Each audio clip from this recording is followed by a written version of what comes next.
बिस्मिल्लाह वस्सलातु वस्सलामु अला रसूलिल्लाह। मुअज़्ज़ज़ नाज़रीन इकराम, हम गुज़श्ता एपिसोड के अंदर बात कर रहे थे नबी करीम सल्लल्लाहु अलैहि वसल्लम के मुबारक घराने की दास्तान। हम यहाँ तक पहुँचे थे कि इब्राहीम अलैहिस्सलाम को अल्लाह ताला ने अपने फज़ल व करम से उस आग से बचा लिया। अज़ीज़ो, कुरान पाक के अंदर अबुल अंबिया, इब्राहीम अलैहिस्सलाम का एक लक़ब जो है वो अबुल अंबिया है, क्योंकि जितने भी अंबिया हुए हैं आपके बाद वो सब के सब आपकी औलाद में से थे।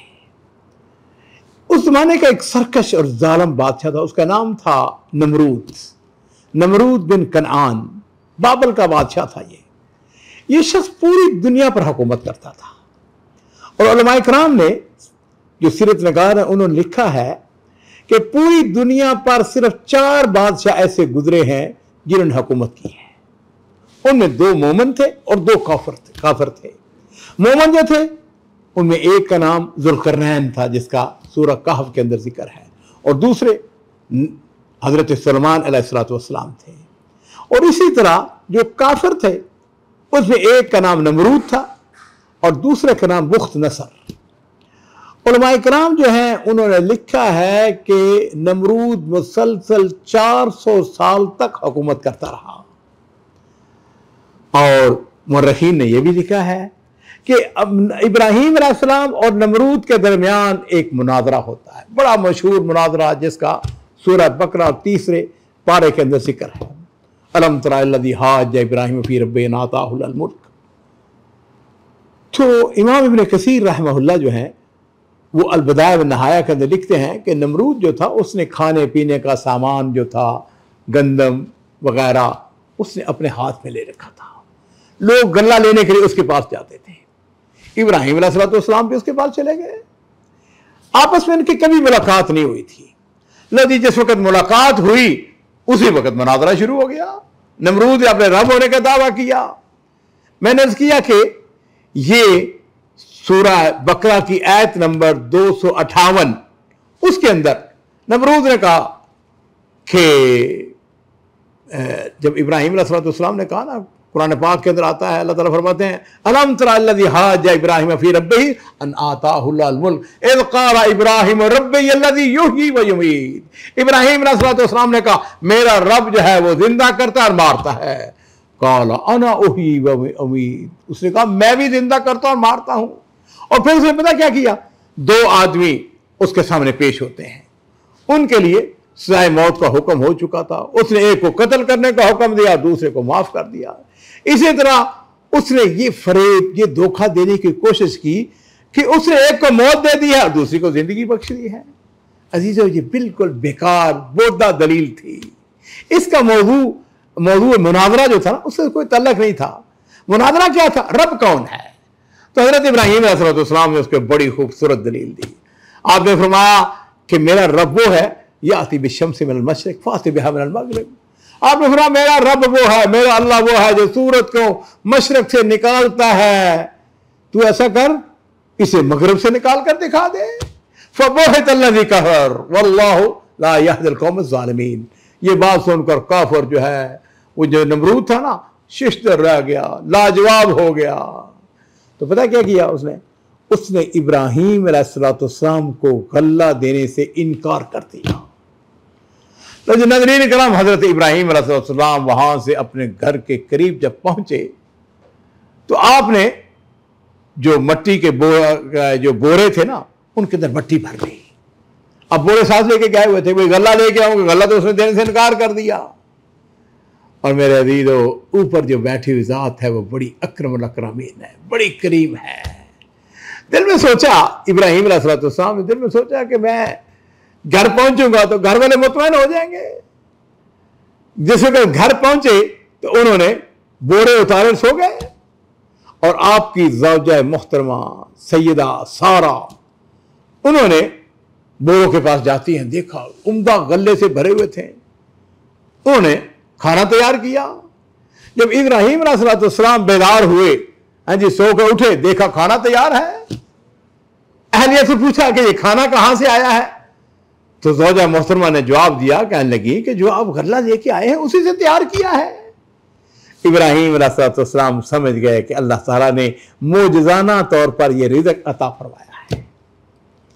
اب عزیزو، ہم دیکھتے ہیں اس نمرود کا، اس ظالم بادشاہ کا اللہ تعالیٰ نے خاتمہ کیسے کیا۔ عزیزو، وہ خاتمہ اس طرح ہوا کہ اس کی فوج پر اللہ تعالیٰ نے اتنے مچھر بھیج دیے کہ ان کی چھاؤں میں سورج چھپ گیا۔ مراد بے شمار مچھر آتے ہیں، اور پھر ان مچھروں کو اللہ تعالیٰ نے اس کے لشکر پر مسلط کر دیا۔ اب مچھر جو ہے اس کا گوشت، ان کا لشکریوں کا جو اس کے فوجی تھے ان کا گوشت نوچ رہے ہیں، اتنا نوچا صرف ہڈیاں باقی رہ گئی، اور ان میں ایک مچھر جو تھا وہ نمرود کی ناک میں گھس گیا۔ اللہ تعالیٰ نے اس کے ذریعے اس کو اللہ تعالیٰ سے ذلیل کرنا چاہتے تھے، یہ ظالم تھا نا، ان بطش ربک لشدید۔ اللہ تعالیٰ نے اس کے ذریعے ایک مدت تک اس کو عذاب میں مبتلا رکھا۔ کیسے؟ اس کے سر پر ہتھوڑے سے ضربے لگائی جاتی تھی، حتیٰ کہ ایک دن وہ بھی آتا ہے کہ اللہ کے حکم سے وہ ہلاک ہو جاتا ہے۔ ناظرین اکرام، حضرت ابراہیم علیہ السلام نے جب اپنی قوم کی ہٹ درمی دیکھی، انکار دیکھا، کفر پر اسرار دیکھا، تو آپ نے ہجرت کا ارادہ فرما لیا۔ ہجرت کے لیے آپ نے جس جگہ کا انتخاب کیا وہ شام کا علاقہ تھا۔ عزیزو، یہ وہ علاقہ ہے جو کہ مقدس سرزمین ہے۔ سبحان الذی اسری بعبدہ لیلا من المسجد الحرام الی المسجد الاقصی الذی بارکنا حولہ۔ یہ بارکنا حولہ کیا ہے؟ یہ ساری وہ ارض مقدس ہے، اس میں اللہ تعالیٰ نے جہان والوں کے لیے برکت رکھی ہے۔ ابراہیم علیہ السلام نے کچھ عرصہ وہاں پہ گزارا، اور پھر کچھ مدت رہنے کے بعد آپ نے مصر کا رخ کرتے ہیں۔ عزیزو، اس وقت مصر میں جو حکمران تھا اس کا نام تھا رقیون، اور یہ اصل میں بابل یعنی عراق کا باشندہ تھا۔ اور ہو سکتا ہے کہ حضرت ابراہیم علیہ السلام کے دل میں یہ خیال ہو کہ میں اس کے پاس جا رہا ہوں تو یہ اصل میں ہم وطن ہے، میں بھی بابل کا ہوں وہ بھی بابل کا ہے، میں بھی عراق کا ہوں وہ بھی عراق کا ہے۔ تو آپ نے ممکن ہے کہ اس جو ہم وطنی کا رشتہ ہوتا ہے نا، اس کے وجہ تعارف خیال کر لیا ہو۔ چنانچہ حضرت ابراہیم علیہ السلام نے اپنی اہلیہ سیدہ سارہ کو ساتھ لیا اور مصر میں پہنچے۔ بادشاہ کو بتایا جاتا ہے کہ جناب ہمارے یہاں ایک شخص آیا ہے جس کے ساتھ ایک انتہائی حسین خوبصورت عورت ہے۔ اس نے حضرت ابراہیم علیہ السلام کو بلا بھیجا، اس نے پوچھا، اس نے کہا یہ عورت آپ کے ساتھ جو ہے یہ کون ہے؟ عزیزو، یہ جو بادشاہ تھا اس کا ایک اصول تھا، طریقہ تھا، وہ یہ تھا کہ اگر وہ بہن بھائی اکٹھے ہوتے نا تو بہن کو کوئی تکلیف نہیں پہنچاتا تھا، کوئی نقصان نہیں کرتا تھا۔ تو انہوں نے کہا کہ یہ میری بہن ہے۔ اس کے بعد حضرت ابراہیم علیہ السلام جو ہے وہ سارہ کے پاس جاتے ہیں، ان سے جا کے کہا کہ دیکھو سارہ، بات یہ ہے کہ اس وقت روئے زمین پر میرے اور تیرے علاوہ کوئی مومن نہیں ہے، سب کافر ہیں، اس لیے ایسا ہے کہ اگر بادشاہ تجھ سے میرے بارے میں پوچھنا تو اس کو کہہ دینا کہ ہم بہن بھائی ہیں، اس لیے کہ ہم دونوں اسلامی بہن بھائی ہیں، میری بات کو جھٹلا نہ دینا۔ اب تھوڑی دیر گزری، بادشاہ نے سارہ کو طلب کر لیا۔ جب وہ اس کے سامنے پیش ہوئی، بڑی خوبصورت تھی، اس نے بدنیتی سے ان کی طرف ہاتھ بڑھا کر آپ کو چھونا چاہا تو اللہ تعالیٰ کی پکڑ آ جاتی ہے۔ یہ معجزہ تھا، وہ ان کی طرف کوئی حرکت نہیں کر سکا۔ اس کو پتہ چل گیا کہ یہ مقدس عورت ہے، نیک عورت ہے۔ اس نے کہا آپ ایسا کریں، میرے لیے اللہ سے دعا کریں، میں آپ کو کوئی تکلیف نہیں پہنچاؤں گا۔ اور جب اسے معلوم ہوا کہ یہ جو عورت ہے یعنی حضرت سارہ جو ہیں یہ اللہ کے ایک چنے ہوئے نبی کی اہلیہ ہیں، ان کی بیوی ہیں، تو اس نے حضرت ابراہیم علیہ السلام کی بڑی قدر و منزلت کی، ان کو عزت دی، احترام کیا۔ اور پھر عزیزو، ایسا ہوتا ہے کہ جب ابراہیم علیہ السلام اپنے وطن واپس جانے کے لیے روانہ ہونے لگے تو بادشاہ نے اپنی بیٹی ہاجرہ ان کے ساتھ کر دی۔ کیوں؟ اس لیے کہ وہ چاہتا تھا इस नेक खानदान में मेरी बेटी की तरबियत हो और उसे अपने ही मुल्क के जो कदीम बाशिंदे हैं ना, मैंने पहले अर्ज किया इब्राहिम अलैहिस्सलाम भी बाबल से थे और ये भी बाबल से था, वो भी इराक से, ये भी इराक थे, और उसकी यह ख्वाहिश थी कि मेरी बेटी जो है मेरे ही इलाके के लोगों से ब्याही जाए। और फिर ऐसा होता है अजीजों, जिस वक्त इब्राहिम अलैहिस्सलाम वापस फ़लस्तीन में आते हैं तो वो जो अपना उनका मेहमान नवाज बादशाह था, उसकी जो ख्वाहिश थी उसको पूरा करने की गरज से हजरत इब्राहिम अलैहिस्सलाम ने हजरत हाजरा से निकाह कर लिया। अल्लाह ताला ने उन्हें पहला बेटा उसी के वतन से अनायत फरमाया और उनका नाम इस्माईल अलैहिस्सलाम रखा जाता है। और नाज़रीन किराम, इस्माईल अलैहिस्सलाम जो हैं वो हमारे प्यारे रसूल सैयद वल्द आदम हज़रत मुहम्मद रसूलुल्लाह सल्लल्लाहु अलैहि वसल्लम के जद्द अमजद थे। नाज़रीन किराम, मैं यहाँ पे वज़ाहत करना चाहूँगा कि ये जो ऊपर वाला जो मैंने वाक़या बयान किया है वो मेरे मशहूर किताब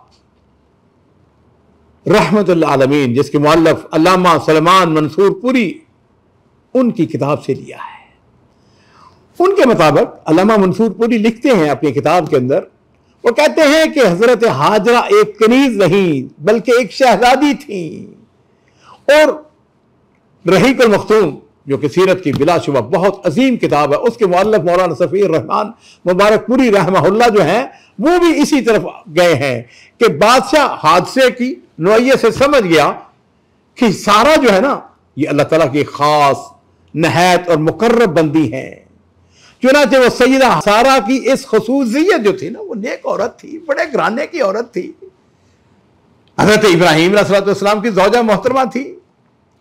तो उसने क्या किया, उसने हजरत हाजरा को हजरत इब्राहिम अलैहिस्सलाम की ज़ौजियत में दे दिया। नाज़रीन किराम, काजी सलमान मंसूर पुरी, क्या बात है उनकी किताब की रहमतुल आलमीन। हमने बचपन में उस किताब को पढ़ा और उस ज़माने में हमारी पसंदीदा तरीन किताबों में से थी। और इसी तरह रहीकुल मख्तूम जो है उसके क्या कहने। तो बहरहाल इन किताबों के अंदर जो खुलासा बयान किया गया है वो ये है कि दलाइल बराहीन से जो है वो साबित किया गया है कि हजरत हाजरा जो है ये लौंडी नहीं थी, बल्कि कौन थी, शाह मिस्र की बेटी थी। एक और खूबी जो है जो तौरात के हवाला से बयान की जाती है कि अल्लाह ताला के यहाँ उनका दर्जा, उनका मुकाम बड़ा ऊंचा था। अल्लाह ताला के फरिश्ते हाजरा के सामने खुद आते, अल्लाह का हुक्म पहुंचाया करते थे, लेकिन सारा बीबी जो है उनके सामने कभी कोई फरिश्ता नहीं आया। यहां पे मैं आखिर में ये अर्ज करना चाहूंगा कि जो हकाक के मुतलाशी हैं वो काजी साहब की किताब रहमतुल आलमीन का मुताला फरमाएं, उन पर पूरी हकीकत वाज़ेह हो जाएगी। हजरत इब्राहिम अलैहिस्सलाम हजरत सारा हजरत हाजरा को साथ लेकर फ़लस्तीन वापस आते हैं। अल्लाह ताला ने हजरत इब्राहिम अलैहिस्सलाम के को हाजरा के सैयदा हाजरा के बतन से फर्जंद अर्जमद इस्माइल अता फरमाया। और इस तरह हुआ यूं, हजरत सारा बे औलाद थी, उनका बच्चा औलाद कोई नहीं थी, उनको बड़ी गैरत आई। इस दौरान में हजरत इब्राहिम अलैहिस्सलाम को अल्लाह ताला की तरफ से इशारा होता है और अल्लाह की तरफ से इशारा पाकर हजरत इब्राहिम अलैहिस्सलाम दोनों माँ और बेटे को दूसरी जगह मुंतकिल कर देते हैं। बाद में ऐसे हालात पैदा कर दिए गए कि आप अल्लाह के हुक्म से इन दोनों माँ और बेटे को लेकर हजाज तशरीफ ले गए। वहाँ एक ऐसी वादी के अंदर जो बिल्कुल उसके अंदर न पानी था न वहाँ पर दरख्त थे, बेआबो गया वादी, बैतुल्लाह शरीफ के करीब उनको ठहरा दिया गया। नाज़रीन इकराम, नबी करीम सल्लल्लाहु अलैहि वसल्लम के घराने की खान जो ये वाक़यात हैं, दास्तान हैं, वो अभी ख़त्म नहीं हुए। इंशाअल्लाह आइंदा एपिसोड के अंदर हम मज़ीद इन वाक़यात को बयान करेंगे।